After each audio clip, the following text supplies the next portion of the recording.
रब से मुलाकात करवाए। रब्बे जुल जलाल ने तमाम मखलूकात में से इनकी हकीकत को मुनफरिद अंदाज अता फरमाया है।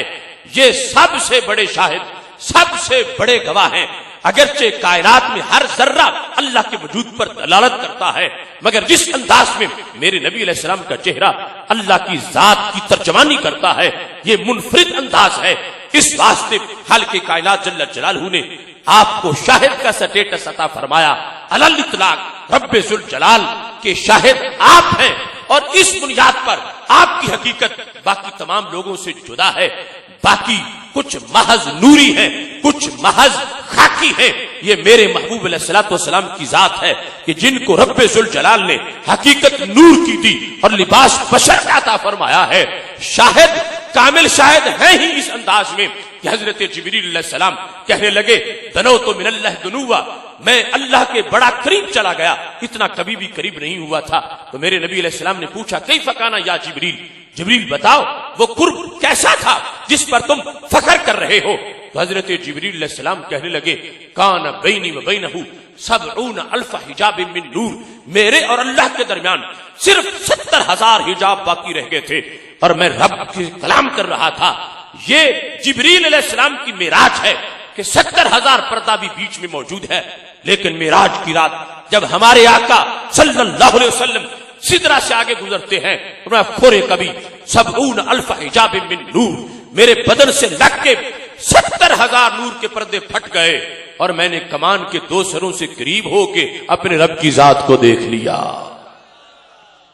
जिब्रील अलैहिस्सलाम भी दलीलें तो ही तो है, मगर वो शाहिदे मुतलक मेरे नबी अलैहिस्सलाम की जात है कि जिनका मुशाहदा ऐसा है, जिन्होंने सर की आंखों से रब को देखा है, जिन्होंने करीब जाके उसका दीदार किया है।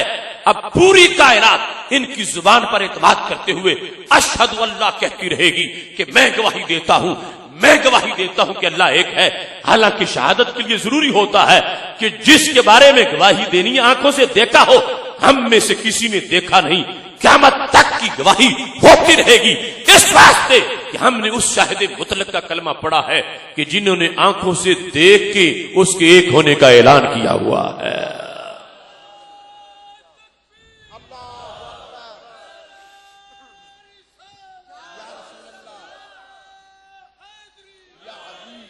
लिहाजा जो शख्स मेरे नबी अलैहिस्सलाम को शाहिद मानता है, वो सरकार की नूरानियत को भी मानेगा, सरकार की बशरियत को भी मानेगा। और शाहिद माने बगैर कुरान नहीं मान सकता और फिर ईमान नहीं आ सकता। इस बुनियाद पर ये एक लफ्ज शाहिद पूरे मसलक अहले सुन्नत के तमाम दलाइल का मरकज है। जिस जिहत से देखोगे, जिस अंदाज में देखोगे, हर खुशबू का हर संदेशा तुम्हें इस लफ्ज से मिलने वाला है। हकीकत मेरे महबूब अलैहिस्सलाम की नूरानियत, इल्मे गैब, वसीला और अताएं और इख्तियारात सारे के सारे रब्बे जुल जलाल ने इस लफ्ज में रखकर फरमाया, महबूब हमने तुझे बड़ी शान अता की है इस वास्ते कि तुझे अपनी जात का गवाह बना दिया है। इस वास्ते यहां सैयद आलम नूर मुजस्सम शफी मुअज्जम सल्लल्लाहु अलैहि वसल्लम के हवास, आपकी सिफात, उन सब में इनफरादियत है। हमारे हवास और तरह के हैं, उनके हवास और तरह के हैं। मकाम मुस्तफा सल्लल्लाहु अलैहि वसल्लम कॉन्फ्रेंस का सबक साल भर के लिए, उसमें इस चीज को जहन में रखो। एक है हमारी सुनने की ताकत, एक है हमारे नबी अलैहिस्सलाम की सुनने की ताकत। हमारी सुनने की ताकत और है, मगर दूर नजदीक के सुनने वाले वो कान, काने लाले करामत पे लाखों सलाम। हम सुनते हैं जब आवाज हवा के जरिए उसकी लहरें कानों तक पहुंचती हैं, हम जाग रहे होते हैं और फिर महदूद फासले तक हमें सुनाई देता है। मेरे आका सल्लल्लाहु अलैहि वसल्लम फर्श पे हो तो अर्श की सुन लेते हैं, और अगर अर्श पे हो तो फर्श की सुन लेते हैं। उनके लिए लफ्जों का होना भी जरूरी नहीं, वो लफ्जों के बगैर भी सुन लेते हैं। सहाबा की इज्तिमा में बैठे हैं, मुस्नद इमाम अहमद में हदीस शरीफ मौजूद है। फरमाया अत्तकिस्समा व हुक्का लहा अंत इत्ता, आसमां की आवाज निकली है। सहाबा इन्नी अरा मा ला तरौन व अस्माउ मा ला तस्माउन, मैं वो भी सुनता हूं जो तुम नहीं सुनते, और मैं वो भी देखता हूं जो तुम नहीं देखते। ये सामने कौन है? वो सहाबा कि जिनकी करामात इस कदर वाज़े हैं कि हजरत फारूक आजम रज़ी अल्लाह ताला अन्हो के संदेश या सारिया अल जबल की गुफ्तगू और हजरत सिद्दीक अकबर रज़ी अल्लाह ताला अन्हो की माफिर रहने की खबरें और ये सारे मामलात मौजूद हैं। इसके बावजूद सरकार फरमाते हैं मेरे सहाबा मैं वो भी सुनता हूं जो तुम नहीं सुनते, मैं वो भी देखता हूं जो तुम नहीं देखते। अत्ततिस्समा, आसमां से आवाज निकली, वह हुक्कलहा अन तइत्ता, उसका हक है कि निकले। क्यों? फरमाया आसमां पे कोई चप्पा भी खाली नहीं रहा जहां फरिश्ते ने सजदे में सर न रखा हो, सारा आसमान भर गया है, उसकी आवाज निकली है। अतीत हल्की सी आवाज, लकड़ी की बनी हुई चीज की चूलों से जो निकलती उसको कहा जाता। फरमाया आसमां से निकली, जमीन से आसमां तक 500 साल का सफर है। फरमाया सहाबा तुमने नहीं सुनी, मैंने सुन ली है, क्योंकि मैं वो भी सुन लेता हूं जो तुम नहीं सुन सकते। और फरमाया सिर्फ सुना ही नहीं, मैं जानता भी हूं कि आवाज क्यों निकली है।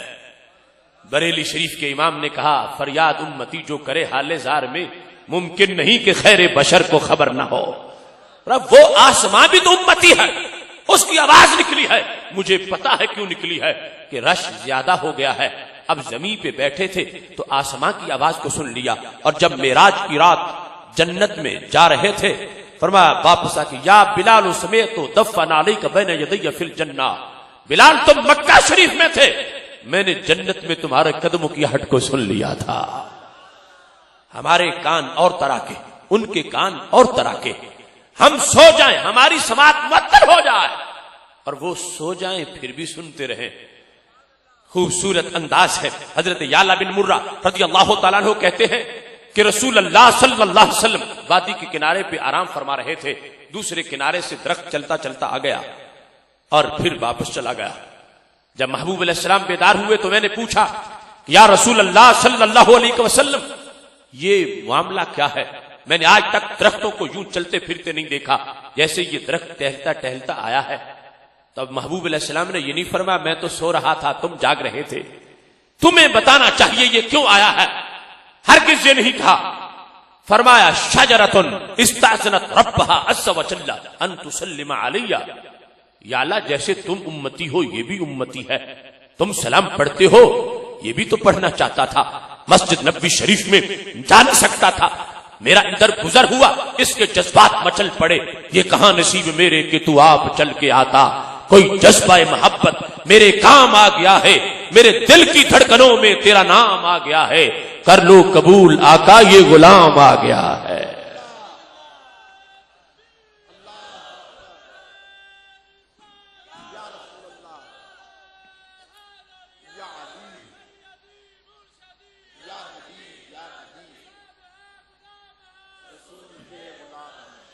अल्फाज क्या है? शजरतुन दरख्त है, इस्ताज़नत रब्बहा इसने अपने रब से इज़्न मांगा, अन तुसल्लिमा अलैया कि मुझे सलाम कहे। तो ये जब आया था तो सलाम कहने आया था। शौक है पूरी कायनात को, दरख्त भी सलाम के लिए आते हैं, दरख्त भी इहतमाम करते हैं। हिंदुस्तान के अजीम शायर अतर ने कहा कब हैं दरख्त हजरते वाला के सामने, मजनू खड़े हैं खैमाए लैला के सामने। लोगों यहां इंसानी नहीं दरख्त भी मजनू बने हुए हैं और यूं खड़े हैं अदब से जैसे लैला के खैमा के सामने मजनू अदब से खड़ा हो जाता है। बरेली के ताजदार ने कहा अतहर तुमने नात लिखने का हक अदा नहीं किया, तुम्हारी ये नात शान रिसालत के लायक नहीं है, इसका एक मिसरा बदलना पड़ेगा। तुमने मेरे नबी अलैहिस्सलाम के दरबार को खैमा लैला कह दिया और यहाँ के आशिकों को तुमने मजनू कह दिया। कहां के मजनू कहां की लैलाएं? अगर नात कहनी है तो यूं कहो कब है दरख्त हजरते वाला के सामने, कुदसी खड़े हैं अर्शे मुअल्ला के सामने। ये मकाम मुस्तफा सल्लल्लाहु अलैहि वसल्लम है।